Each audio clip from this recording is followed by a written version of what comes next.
गोंडा शहर को मिलेगा एक सुंदर तालाब, डीएम ने गंदा पानी गिरने से रोका। जल निकासी के लिए बनेगी नई नाली। आवास, बिजली व अतिक्रमण की आई शिकायतें। ठेले वाले अपने स्थान पर जाएं वरना होगा जुर्माना। खबर गोंडा जिले से है, जहां शहर के संवेदनशील इलाका इमामबाड़ा समेत 5 वार्ड के लोगों में डीएम ने संगत मंदिर के सामने डीएम नेहा शर्मा ने नागरिक संगम कर समस्याएं सुनी। दयाराम तालाब का निरीक्षण, इसे सुंदर बनाने की घोषणा की। इलाके का गंदा पानी निकासी के लिए नया नाला बनवाने का आदेश दिया।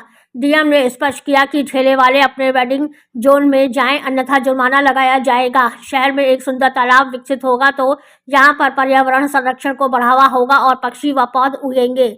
डीएम ने इलाके के लोगों के प्रार्थना पत्र लिए और अधिकारियों को कार्रवाई का निर्देश दिया। उन्होंने बिजली बिल सही कराने के लिए अधिशासी अभियंता राधेश्याम भास्कर को निर्देश दिया।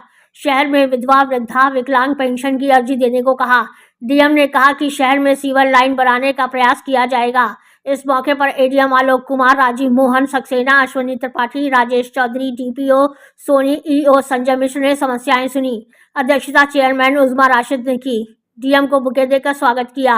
नागरिक संगम संवाद को लेकर डीएम नेहा शर्मा ने मीडिया से खास बातचीत की। गोंडा से राम नारायण जायसवाल की खास रिपोर्ट। प्रोग्राम से खुश है?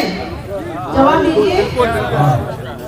चलिए, इस प्रोग्राम को करने के लिए हमें शुक्रिया डीएम मैम को बोलना है कि ये नागरिक संगम पर जो प्रोग्राम है इसकी शुरुआत डीएम साहिबा ने किया है और आप लोगों की परेशानियों को दूर करने के लिए किया है। और ये साबित कर रही है कि आप लोग खुद भी चाहते हैं कि हमारी जो गोंडा शहर है उसमें जो भी परेशानियां हैं, नाली, सड़क, गलियां, लाइट्स को लेके, आवाज को लेके आप लोग खुद भी बहुत जागरूक हैं। ये बहुत खुशी की बात है।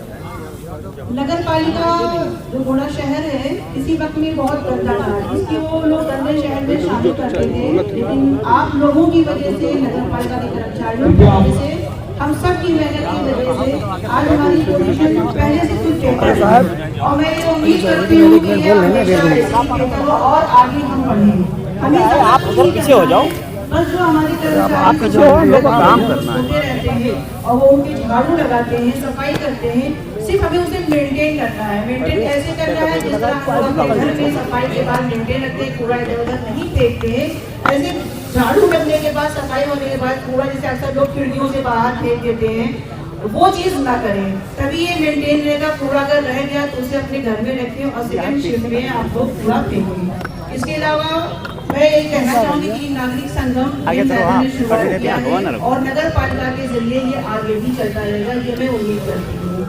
आप सभी की जो भी परेशानियां, जो भी आप सब लोगों ने बताया, नाली, गली, सड़क, वो सब मैं उम्मीद करती हूँ कि जल्द से जल्द सारी परेशानियों अगर बैठ लगे तो मजा आ गया। समस्याएं जो हैं, जो पोल जर्जर हैं और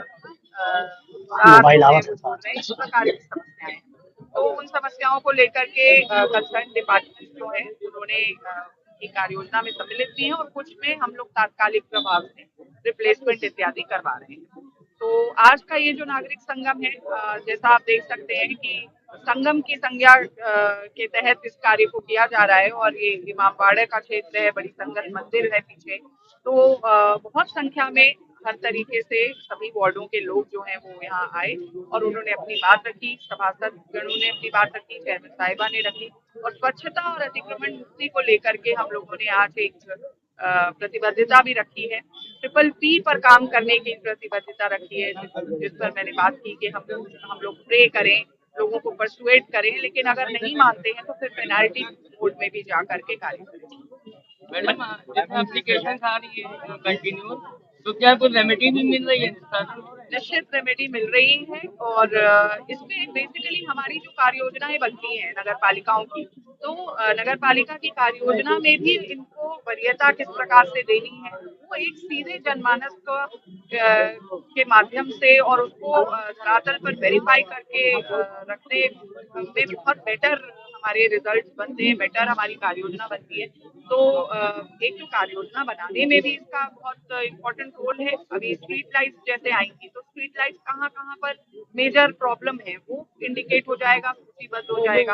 और कुछ में हम लोग बिल्कुल तात्कालिक रूप से निराकरण करा रहे हैं। जैसे मलबा पड़ा था, कहीं एक शिकायत आई थी, एक बहुत लंबे समय से किसी ने इंक्रोचमेंट की बात रखी थी, तो इस तरीके की चीजों पर तात्कालिक मैं प्रभाव। सर्वाधिक समस्या आवास के लिए आई है, क्या वजह है? जब तक कि चारों में सबसे ज्यादा यही आ रही है, क्या लॉजिक रीजन क्या निकल आ रहा है? मुझे लगता है कि सभी लोग को जैसे ग्रामीण क्षेत्र में एक सर्वे को लेकर के उत्साह है, तो लोगों को ये लग भी रहा है कि जो अर्बन एरियाज में जुड़े हुए पात्र व्यक्ति हैं, जब अर्बन एरियाज के लिए शासनादेश आएगा तो एक पात्रता की सूची हम लोग पहले से तैयार कर सकें और लोगों के बीच में एक मैसेजिंग है कि अगर छूटे हुए जो लोग हैं वो इस योजना का लाभ प्राप्त कर सकें।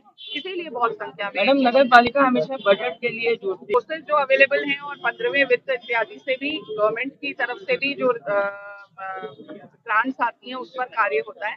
लेकिन मेरा ये कहना है कि हर जो नगर पालिका या टाउन एरिया है वो अपने आप को वित्तीय रूप से स्वावलंबी बनाए और प्रयास ये होना चाहिए कि कुछ ऐसे नवीन परिसंपत्तियां सृजित की जाएं जिसके माध्यम से एक आय का स्रोत भी विकसित हो। तो इस पर भी कार्य करने की प्रयास अभी मैडम तालाबों के लिए कुछ तालाबों के लिए उनकी रेलिंग इत्यादि के बारे में आया है, तो उसको हम लोग देखते हुए अपना टेकअप करेंगे। ब्रांड एम्बेसडर्स भी बनाए जाएं और स्वच्छता के संबंध में जितने स्वच्छ वातावरण प्रोत्साहन समितियां निष्क्रिय हो गई थी, उन समितियों को भी सक्रिय करने का आह्वान किया। अभी गुरु नानक चौराहे से यहाँ तक आपने कहा कि पूरे रोड पर दोनों तरफ ठेले को लेकर एक अलग जोन बना, कहाँ उनका वो होगा, कैसे लोग वहाँ उसके स्थापित करेंगे? क्या इन पर कड़ाई से कार्रवाई होगी कि ऐसा ही रह जाएगा? हर बार कहा जा रहा है। देखिए, संख्या क्योंकि फ्लूइड है, कोई फिक्स संख्या नहीं है कि इतने ही ठेले हैं। मतलब कई लोग भाई अपने रोजगार के साधन के लिए बढ़ाते रहते हैं। लेकिन अभी हमारे पास में जो टाउन वेंडिंग कमेटी होती है, उस कमेटी के द्वारा इनके आवेदन जो है आमंत्रित किए जा रहे हैं सर्वे के माध्यम से। तो आज की डेट में जितने लोग हैं उतने तो नहीं, 3 वेंडिंग जोन बन रही है। हर वेंडिंग जोन की एक कैपेसिटी है कि 40, कुछ जगह 35। तो उनको प्रयास करने का मेरा आशय ये है कि जो एग्जिस्टिंग ठेले हैं वो रेलोकेट हों और नए अगर कुछ सृजित होते हैं तो उनको फिर नवीन जगह पर जो वहाँ लगा रहे हैं उनको पहले दिया जाएगा। कमेटी ऑलरेडी एग्जिस्टिंग कमेटी है। हाँ, सिटी मजिस्ट्रेट साहब